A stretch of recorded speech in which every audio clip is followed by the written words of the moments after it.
A bipartisan group of US lawmakers are making a push to block investments into China. And that's what we're going to cover in this video. So smash that like button and subscribe if you're new. You're watching More Money. Let's get it.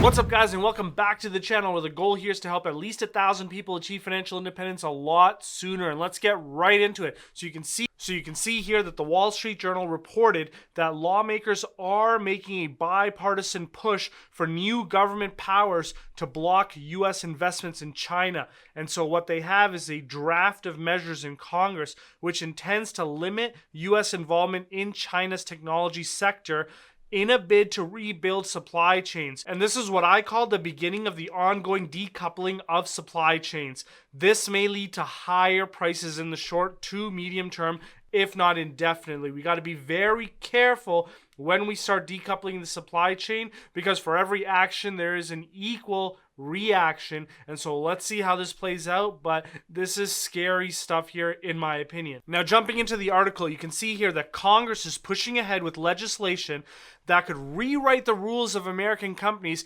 and force investments made in countries like China to be screened. And so where we're at right now is that Democrats and Republicans have agreed on revised text narrowing the investment screening to certain specified sectors and technologies deemed critical. But you can see how this could easily move into almost anything depending on how the relations between the US and China deteriorate. And moving on in the article, there are people that are pushing back and saying that this is unprecedented in 205 years of American history, and they've warned, and this is the US-China Business Council saying this, they've warned that such screenings risk generating uncertainty and harming US competitiveness. And I would agree with this. There could be many unintentional consequences from this type of legislation. So we got to be very careful here, because as Charlie Munger always says, there's no reason why the US and China can't be friends. With moves like this,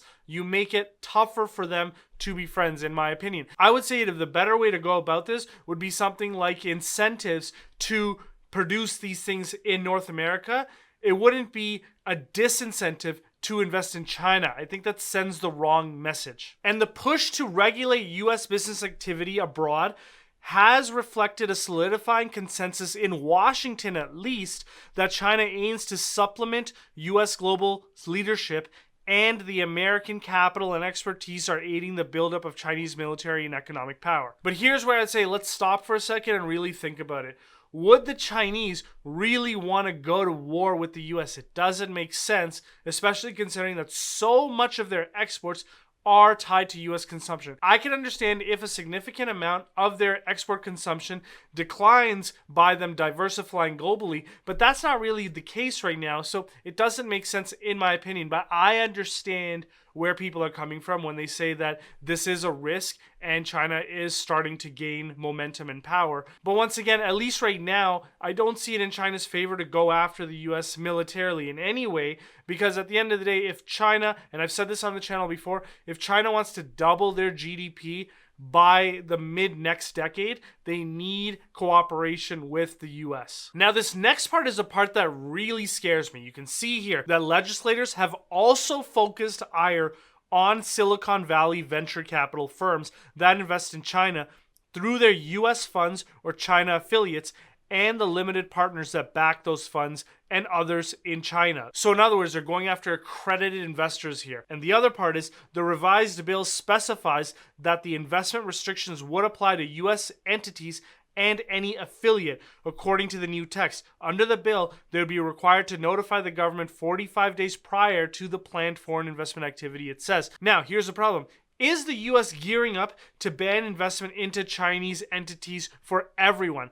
I don't see how the institutional rulings, if passed, wouldn't eventually trickle down to us retail investors. Why is it that an accredited investor through a VC fund wouldn't be able to invest in China, but regular retail investors would be able to invest in China? That doesn't make sense. I understand that the vehicles could be different that we invest into, but it doesn't make sense that there wouldn't be some legislation that could potentially hit retail investors. And so that's the real risk, not delisting in my opinion. That, what I just showed you, is the risk, and it's actually not coming from China. It's interesting how it's actually coming from the US. So something to be very careful of. Now, the other message that I have for you guys, there's a lot of you guys that message in the comments to the videos that I put out on Alibaba saying that you guys have gone all in on Alibaba. And I always respond and say that you guys really have to consider diversification. And so from here, you can see that Alibaba as a whole is not the cheapest name. It's still cheap, but there are names that are cheaper. And from the tracker that the Patreons get access to, you can see that there's 10 names trading under 50% of their intrinsic value. There's 18 names trading between 50 and 75% of their intrinsic value. And there's a lot of room for stocks to come down because there's 40 plus names trading above 75% of their intrinsic value. So when you guys think about diversifying your exposure away from China, it's really interesting to have sort of some valuation models that can help you make that decision. And although I'd never recommend for you to purchase a stock or anything, I do provide my research that I do for my own personal investing journey, and you can get access to that at the lower tier for the Patreons. And like I always say, if you decide to try it out and it's not for you, message me within the first month and let me know that it wasn't for you, and I'll fully refund your first month subscription. So once again, zero risk to you. Now, this morning I put out a video where Ant Group is actually paving its way to reaching an IPO status. And in order for you to get access to that video, click right here.